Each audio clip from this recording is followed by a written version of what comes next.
তো বন্ধুরা, আশা করি তোমাদের সকলেরই মনে আছে ভিভো T4X এর কথা। T4X কিন্তু লঞ্চ করেছিল 14,000 টাকা আর 12,000 টাকায় অফারে পাওয়া যেত। পুরো বেশ পপুলার ফোন ছিল, মানে মানে ধামাকাদার প্রাইসের সাথে একেবারে ভ্যালু ফর মানি স্পেসিফিকেশন। তো সেই ফোনের সাকসেসর এখন আছে T5X, যেটা আমি গত 2-3 মাস ধরে ইউজ করছি। সেই ফোনের কি কি জিনিসের ইমপ্রুভমেন্ট এসছে, কি কতটা আপগ্রেড, কতটা ডাউনগ্রেড, সবকিছু আলোচনা করবো। 2-3 মাস ধরে খুব ভালোভাবে রাফলি ইউজ করে দেখেছি, ব্যাটারি ব্যাকআপ জানার জন্য, পারফরমেন্স লেভেল জানার জন্য এবং ক্যামেরা কোয়ালিটি জানার জন্য। তারপরে এই ফোনটির রিভিউ নিয়ে আলোচনা করছি। শুরুতে আসি এই ফোনটির ডিজাইন দেখে বুঝতেই পারছো, এইরকম ডিজাইন ভিভো প্রায় করে থাকে। T5X এইরকম ডিজাইন আছে, iQOO 11X এটা সেম ফোন। ভিভো Y51 প্রোতেও এইরকম ডিজাইন দেয়, সেটা ডিজাইনের নতুনত্ব নেই। ডিজাইনের ঠিক আছে, ম্যাট ফিনিশ আছে, স্লিম। এর পিছনে রয়েছে একটা চমৎকার গ্লসি ফিনিশ, যা হাত দিয়ে ধরলে অনেকটাই আরামদায়ক ফিল দেয়।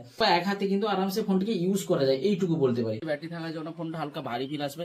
220 গ্রামের মতো ওজন হবে ফোনটিতে, তবে থিকনেসও আছে এই ফোনটিতে। তবে চিন্তার কিছু নেই, ব্যাক সাইডটা একটু কার্ভি থাকার জন্য হ্যান্ডফিল ঠিক আছে, গ্রিপটাও ভালো আসবে। ফোনটিতে IP68 রেটিং আছে, তো ওয়াটার ডাস্ট রেসিস্ট্যান্স পেয়ে যাবে। আর এবারে আসি ডিজাইনের পরে ডিসপ্লেতে। 6.72 ইঞ্চির IPS LCD প্যানেল আছে এই ফোনটিতে, যেটা ফুল এইচডি প্লাসের ডিসপ্লে। আর এই ফোনটিতে সব থেকে বড় ব্যাপার হলো এই ফোনটিতে 120 হার্টজের রিফ্রেশ রেট, সেইটার জন্য কিন্তু এই ফোনটির স্মুথনেস কিন্তু অন্য লেভেলের যাবে। আর এই ফোনটি ব্যবহার করার সময় স্ক্রোলিং হবে একদম মাখনের মতো। রোদের মধ্যে এই ফোনের ব্যবহারের জন্য ভালোই ব্রাইটনেস দিয়েছে। আমি ইউটিউবে ভিডিও তোমাদের দেখাচ্ছি, আউটডোরে ইনডোরে কিন্তু ইউটিউবে ভিডিও কোয়ালিটি ঠিক আছে, কালার কম্বিনেশনও ঠিক আছে। আর ফোনটিতে 4K HDR মোডে তোমরা ইউটিউবে ভিডিও দেখতে পারবে, যার কোয়ালিটি তোমাদের সামনেই পুরো আছে, মানে ক্লিয়ার পুরো কোয়ালিটি, ছবি কোয়ালিটি মানে পুরো অ্যামোলেডের মধ্যে লাগবে। তাই বললাম ভালো কোয়ালিটির ব্রাইটনেস পেয়ে যাবে এই ফোনটিতে। তো IPS ডিসপ্লে মেনে নিতে হবে, তবে বাজেট অনুযায়ী হয়তো IPS ডিসপ্লে অনেকে মানতে চাইবে না, কিন্তু যা দিয়েছে সেটাই বললাম। এটিতে গান শোনার জন্য ডুয়েল স্টিরিও স্পিকারের সাপোর্ট আছে, যেটাতে হাই রেস অডিও সাপোর্ট করে। মোটামুটি মিডিয়া কোয়ালিটিতে, sound quality, video quality improvement এসছে। মানে আমি আউটডোরে ইনডোরে দু জায়গায় চেক করেছি, মিডিয়া কোয়ালিটি কিন্তু মানে এমনি ভিডিও সাউন্ড কিন্তু শোনা যাচ্ছে, সাউন্ড কোয়ালিটি কিন্তু লাউড, আর ভিডিও কোয়ালিটি কিন্তু এই ফোনতে ভালো। এতে 4K ভিডিও প্লেব্যাকের ফ্লিক্সে HDR সাপোর্ট পাবে না, ওয়াইড ওয়ান L1 পাবে।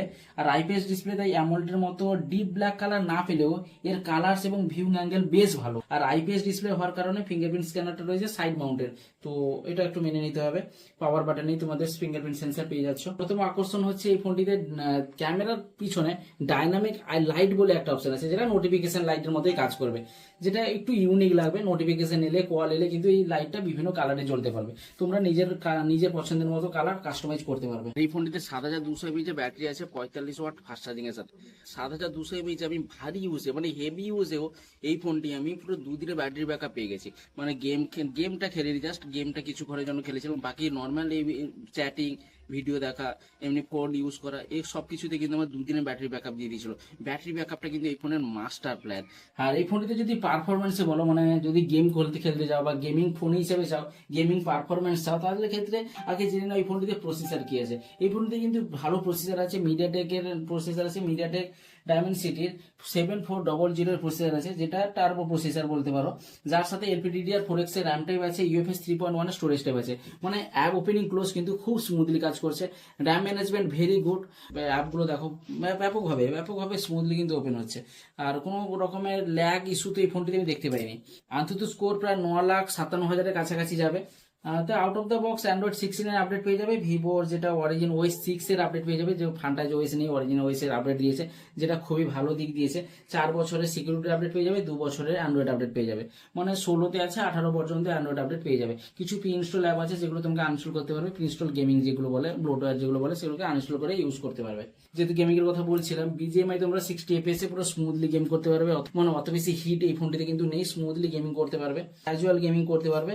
মানে দৈনন্দিন ব্যবহার যেমন ফেসবুক, ইউটিউব, মাল্টিটাস্কিং, এতে কোনো ব্যাপার নেই। সব অ্যাপ কিন্তু পুরো ব্যাপক স্মুথলি খুলবে। তোমাদের অ্যাপ ওপেনিং ক্লোজ দেখিয়ে দিচ্ছি, ফাস্ট ওপেনিং ক্লোজ হচ্ছে। মানে বাজেট ফোনে হলেও যে OS এ ফিচার্স গুলো কাটছাট করে দিব সেরকম নয়, ভিভো কিন্তু বাজেট ফোনেও অরিজিন OS এর যে ফিচার্স গুলো আছে সেই বাজেট ফোনেও দিয়েছে। ভিভোর নিজস্ব ডায়ালার রয়েছে, যার ফলে তোমরা বিনা অ্যানাউন্সমেন্টে কল রেকর্ডিং করতে পারবে। ডাইনামিক আইল্যান্ডের মতো, আইফোনের মতো ফিচার্স দিয়েছে। অরিজিন OS-টা কিন্তু ফার বেটার দেন ফান্টাচ OS। তো অনেক রকমের ফিচার্স পেয়ে যাবে, যেগুলো আমি হয়তো আলাদা ভিডিও করে দিব ফান্টাচ OS নিয়ে। আর AI ফিচার্স গুলো দেখতে গেলে circle to search, AI notes, তারপরে AI ডক মাস্টার, ছবি এডিট করার জন্য তো AI এর বহুত আছে, AI ইরেজার আছে, AI 4K মোডে তোমরা ছবি তুলতে পারবে। ছবি কিন্তু এডিটিং এর ক্ষেত্রে এই ফোনটিতে অনেক AI ফিচার্স পেয়ে যাবে।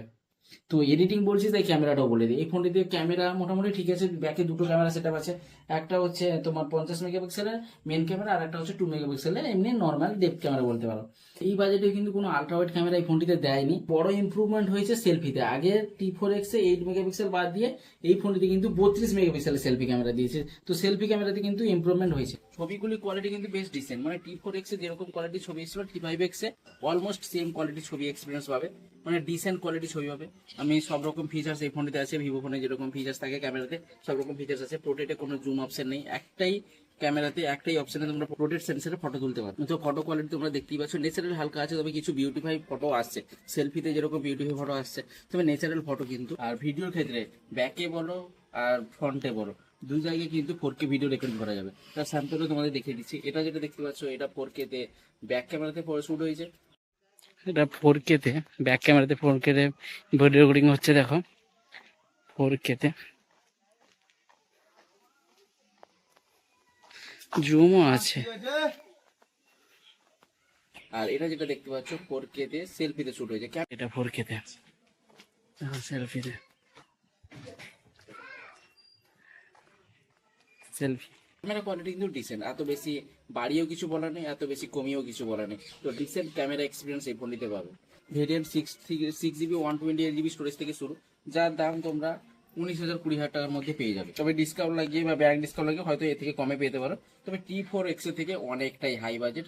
হাই বাজেট হওয়ারই কথা, কারণ এখন সব ফোনেরই দাম বাড়ছে, এই ফোনেরও দাম বাড়ার কথা। যেসব ফোন 10,000 টাকা 12,000 টাকা ভ্যালু ফর মানি দিত, সেগুলো এখন 20,000 টাকা হয়ে গেছে, তাও ভ্যালু ফর মানি লাগছে না, যেহেতু বাজেট বেড়ে গেছে। তাই সব ফোনেরই দাম বাড়াতে এতে কিচ্ছু করার নেই। যা ফোন যেরকম কোম্পানি লঞ্চ করছে সেরকম তার উপর স্পেসিফিকেশন দেখেই তোমাদের ফোন কিনতে হবে। হয় সেলের জন্য ওয়েট করতে হবে, নাহলে ভারী ডিসকাউন্টের জন্য ফোনটিকে ওয়েট করতে হবে। আর 20,000 টাকা বাজেটে যদি ফোন কিনতে চাও, তাহলে এই ফোনটাও one of the best phone হতে পারে। চেক আউট করতে পারো। ভিভো T5X টি সিরিজের একটা বিশ্বস্ততা আছে এই ফোনটিতে। তারপর এই ফোনটিতে বিশেষ করে ডিসপ্লেটা এবং গেমিং কোয়ালিটি এই ফোনটিতে আমার ভালো লেগেছে। আর ডাইনামিক লাইট এই ফোনটিতে ব্যাপক আছে, যেটা একটু ইউনিক লাগবে। তারপর ক্যামেরা মোটামুটি ডিসেন্ট আছে, আর ব্যাটারিতে কিন্তু ব্যাপক, যে লং ব্যাটারি লাইফ দরকার তাহলে এই ফোনটি অবশ্যই চেক আউট করো। আর আজকের ভিডিওটি এই পর্যন্ত। ভিডিও যদি ভালো লেগে থাকে তাহলে অবশ্যই লাইক করে সমস্ত বন্ধুদের সাথে শেয়ার করে দাও। আর এই চ্যানেলে পরবর্তী আপডেটগুলো পাওয়ার জন্য চ্যানেলটিকে অবশ্যই সাবস্ক্রাইব করে পাশে বেল আইকনটাকে প্রেস করে রাখবে। 7,000 ব্যাটারির কথা বলা হয়নি, কাটো।